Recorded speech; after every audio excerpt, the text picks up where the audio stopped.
the President of the United States is going to head to the Supreme Court today to listen to some of the experts. Jason, I think this might be the first time that a sitting president is going to go hear arguments at the court. I think so. I think so. This is, we'll confirm that. We'll fact check that. This is over birthright citizenship, a topic very close to the president's heart.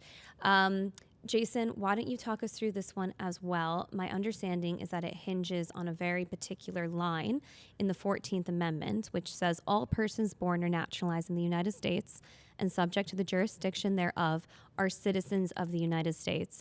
That has long been interpreted as meaning that if you are born in America, you are an American citizen. The president is trying to challenge that. Yeah, one of his first executive orders in office was to say, stop naturalizing children born to certain immigrants. The categories might have included immigrants who are temporary residents, immigrants who are not here lawfully, basically saying they're not covered by the 14th Amendment, so I can direct the government to stop giving them citizenship. And like you said, a lot of it depends on the 14th Amendment, but it also, Congress has codified and written a lot of immigration law outside of the 14th Amendment, in the 20th century especially. I mean, look, one problem, as with always with the Constitution, is it was written at a different time. This was primarily about making sure that the Black Americans were citizens in the 19th century. There wasn't that much sort of immigration debate in the 19th century, certainly at the federal level. So now we have an immigration debate, but Congress has written a lot of laws around immigration in the 20th century when there was a lot of immigration and a lot of people arriving. And as I read it, it's a really hard case to say that Congress meant to exclude the children of temporary immigrants or illegal immigrants when it was writing those laws. So it's both about the Constitution and it's about the law. Conservatives have come up with sort of, some interesting points. They've excavated the history of the 14th Amendment and say actually what jurisdiction meant. It meant something different in England in the colonial period that transferred over here. If your allegiance is to a foreign sovereign, you're not really subject to the jurisdiction. It's interesting. It's like kind of interesting. Like it's not crazy, but it's just like this has basically been a settled consensus for a really long time in the United States, and I'll be surprised if their research, as cool as it is enough to overturn that. Was this a major problem before Trump? Like, I know that the country's had different flares of the birthright citizenship debate, but at least in recent times, this hasn't been like a huge deal, has it? Yeah, it's not been a mainstream position to challenge it. It's sort of been a settled thing. That said, people have had reasonable policy complaints about birthright citizenship. It's unusual for a Western country, a developed country. Most European countries, you're not automatically a citizen if your parents are there unlawfully and you're born there. Lots of Latin American countries you are, but the United States is, the number one magnet for immigrants around the world. So the fact that you can come here legally, have a child, they become a citizen, and then you say you can't deport me because my child is a citizen, restrictionists understandably have a problem with this. It's not necessarily the most logical system that you'd set up inherently, as other countries have come to different conclusions that are not, backward countries. We've got some interesting polling, C4, from Fox News, looking at whether or not people think if a baby is born to an illegal migrant while that person is living in the United States, should they automatically become a U.S. citizen? It looks like the support for birthright citizenship has actually gone up over the past 2 decades, whilst the rejection of it has gone down slightly. That is somewhat surprising given how much the president's called attention to it. We've got plenty of examples of that. We'll pull up C2. There's plenty more of President lambasting the idea of birthright citizenship. 56 kids, man.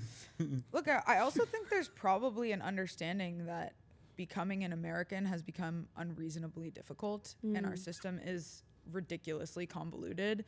And I have to imagine that is at least part of why people are becoming more sympathetic. And it's interesting that they're becoming more sympathetic as a lot of folks are also becoming more comfortable with deporting people who are here illegally. So it's just like fascinating polling. But yeah, if Congress wants to take up, I think the Supreme Court question is pretty clear here, but if Congress wants to take this up as an issue, I really hope that if at all a restriction is applied, that it's matched with an equal, I guess, making like our system more generous and a liberalization of our immigration system. Because it is just, I'm very pro immigration. I think it has to be done lawfully, but we've made it almost impossible to do so lawfully. No, that's such a good point. I mean, this comes at a time where the White House is deliberately shutting down citizenship ceremonies and naturalization ceremonies, and has been making quite a show of doing so.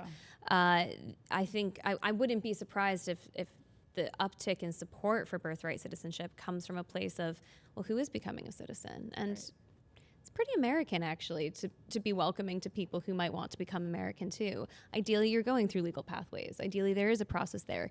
It's completely reasonable to want to know who's coming in and out of the country. But at the end of the day, when somebody becomes an American citizen, I just think it's like one of the most joyous things you can watch and witness. Absolutely. We're also so unique. I think about this a lot, especially having lived in Europe for a while. We might be one of the only countries, and maybe Canada a bit as well, but I think America sits at the top of the list of countries where the day somebody becomes a citizen, they're exactly like you and me. We don't see a distinction. You're not somebody who naturalized on this year at this time. It's no, you're American too. And that speaks to our history. It's actually such a wonderful thing to say about America. And a lot of the president's policies fly in the face of that sentiment. I just take Canada out of that because they're doing it all wrong. Okay. Like you don't want to give credit to anyone today. You don't become a Canadian. You become sort of like, Canadians are rebuilding their identity. I'll put it that way right now. They've had their own shocks, but unlike America, I thought we were going to get positive, a 51st state joke. there's a positive American identity, and the Canadian identity is much more of a vacuum. Anyway, that's an aside. I just want to know, for me, the spectacle of this, and I guess we don't know how the court's going to rule, though. The editorial board, speculated that it'll go against the president on this. How much of a hit is this, again, to the president? I think it's fascinating that he's going to be sitting there, glowering at Why is he setting himself up for that? I love it. I just love to see it. I mean, and the biggest loser, the most delightful loser in this has to be Stephen Miller, right? Like this is his baby and his sort of perverse project. I think unlike tariffs, though, where he said he at one point suggested he would go watch the tariffs argument, he ended up not doing so.